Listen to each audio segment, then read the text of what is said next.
Latin lupus শব্দের অর্থ নেকড়ে, আর ইরাইথোমেটোসাস মানে লালচে। এই রোগে মুখে যে লালচে র্যাশ হয় সেটা অনেকটা নেকড়ে কামড় বা আঁচড়ের লালচে দাগের মতো। এই জন্য একসময় এটার নাম দেওয়া হয়েছিল লুপাস। তবে আজকে আমরা জানি লুপাস শুধু ত্বকের রোগ নয়, এটি আমাদের শরীরের যে কোনো অঙ্গ প্রত্যঙ্গকে আক্রমণ করতে পারে এরকম একটি অটোইমিউন রোগ। আসসালামু আলাইকুম, আমি ডাক্তার M Mahmud Hossain, consultant rheumatologist, Khulna medical college hospital. আজকে আমরা কথা বলবো লুপাস বা সিস্টেমিক লুপাস ইরাইথোমেটোসাস, সংক্ষেপে এসএলই রোগ নিয়ে। প্রথমেই জানতে হবে ইমিউন সিস্টেম বা রোগ প্রতিরোধ ব্যবস্থা সম্পর্কে। ইমিউন সিস্টেম আমাদের শরীরের প্রতিরক্ষা ব্যবস্থা। আমাদের শরীরে যখন বাইরে থেকে কোনো জীবাণু যেমন ব্যাকটেরিয়া বা ভাইরাস শরীরে প্রবেশ করে, তখন ইমিউন সিস্টেম এটাকে আক্রমণ করে এবং আমাদের শরীরকে সুরক্ষা দেয়। কিন্তু কখনো কখনো এই প্রতিরক্ষা ব্যবস্থা বিভ্রান্ত হয়ে যায়। তখন বাইরের শত্রুকে আক্রমণ না করে আমাদের নিজেদের শরীরেরই বিভিন্ন কোষ বা টিস্যুকে আক্রমণ করে বসে। এগুলোকেই অটোইমিউন রোগ বলে।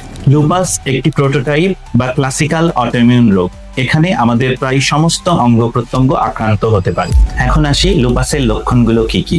লুপাসে আমাদের শরীরের প্রায় সমস্ত অর্গান আক্রান্ত হতে পারে। এর জন্য অনেক সময় বলা হয় লুপাসে মাথার চুল থেকে পায়ের নখ পর্যন্ত আক্রান্ত হতে পারে। প্রথম দিকে রোগীরা দীর্ঘদিনের জ্বর, বিষণ্ণতা, ক্ষুধামন্দা, ওজন কমে যাওয়া এগুলো নিয়ে আসতে পারে। এর সাথে সাথে বিভিন্ন জয়েন্টে ব্যথা, বিশেষ করে হাত ও পায়ের ছোট ছোট জয়েন্টে ব্যথা, ফোলা এবং সকালে আড়ষ্ট ভাব থাকতে পারে। ত্বকে বিভিন্ন ধরনের র্যাশ হতে পারে। সবচেয়ে পরিচিত হলো নাক এবং দুই গালের ওপর ছড়িয়ে থাকা প্রজাপতির ডানার মতো বাটারফ্লাই র্যাশ। এই র্যাশ সূর্যের আলোতে বেড়ে যায়। র্যাশ ছাড়াও মুখের ভিতরে ঘা, চুল পড়ে যাওয়া এবং ত্বকের নানাবিধ সমস্যা হতে পারে। লুপাস রক্তকণিকাকে আক্রমণ করতে পারে, ফলে রক্ত শূন্যতা, শ্বেত রক্তকণিকা কমে যাওয়া, প্লাটিলেট কমে যাওয়া ইত্যাদি উপসর্গ দেখা দিতে পারে। লুপাসে কিডনি আক্রান্ত হলে আমরা এটাকে বলি লুপাস নেফ্রাইটিস। তখন প্রস্রাবের সাথে প্রোটিন যেতে পারে, পা ফুলে যেতে পারে, মুখ ফুলে যেতে পারে।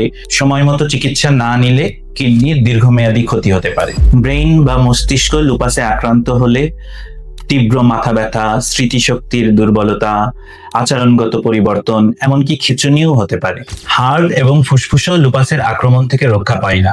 বুকে ব্যথা, শ্বাসকষ্ট, হার্ট এবং ফুসফুসের পর্দার প্রদাহ এবং হার্ট ও ফুসফুসের চারপাশে পানি জমে যাওয়ার মতো জটিলতাও লুপাসে দেখা দিতে পারে।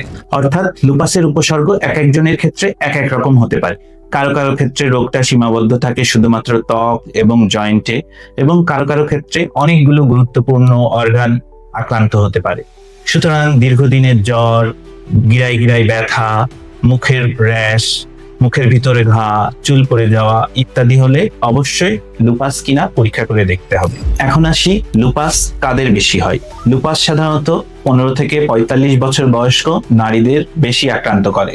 অর্থাৎ যে সময়টা একটা মানুষের জীবনে সবচেয়ে বেশি গুরুত্বপূর্ণ এবং সবচেয়ে বেশি সম্ভাবনাময়, সেই সময় লুপাস আক্রান্ত করে। এই সময়ে কেউ পড়াশোনা করছেন, কেউ কর্মজীবনে নিজের অবস্থান তৈরি করছেন, কেউ বা নতুন সংসার শুরু করেছেন, কেউ কেউ মাতৃত্বের স্বপ্ন দেখছেন। ঠিক সেই সময় লুপাসের মতো একটি দীর্ঘমেয়াদী রোগ আক্রমণ করলে শুধু শারীরিক নয়, রোগীর মানসিক, পারিবারিক এবং সামাজিক অবস্থানও দুর্বল হয়ে পড়তে পারে। এছাড়াও লুপাস নিয়ে আমাদের সমাজে নানা ভ্রান্ত ধারণা প্রচলিত আছে। কেউ কেউ মনে করেন লুপাস মানেই স্বাভাবিক জীবন শেষ, বিয়ে করা যাবে না, বাচ্চা নেওয়া যাবে না, সারা জীবন বিছানায় পড়ে থাকতে হবে। বাস্তবে এই সমস্ত ধারণার বেশিরভাগই ভুল। আধুনিক চিকিৎসা এবং নিয়মিত একজন রিউমাটোলজিস্টের তত্ত্বাবধানে অধিকাংশ লুপাস রোগী পড়াশোনা, চাকরি, সংসার, মাতৃত্ব ইত্যাদি সফলভাবে পরিচালনা করতে পারেন এবং একটি সুস্থ, স্বাভাবিক এবং কর্মক্ষম জীবনযাপন করতে পারেন। সুতরাং লুপাসকে ভয় নয়, সচেতনতা, নিয়মিত ফলো আপ এবং সঠিক চিকিৎসাই পারে একজন লুপাস রোগীকে স্বাভাবিক সুস্থ জীবনযাপন উপহার দিতে। ধন্যবাদ।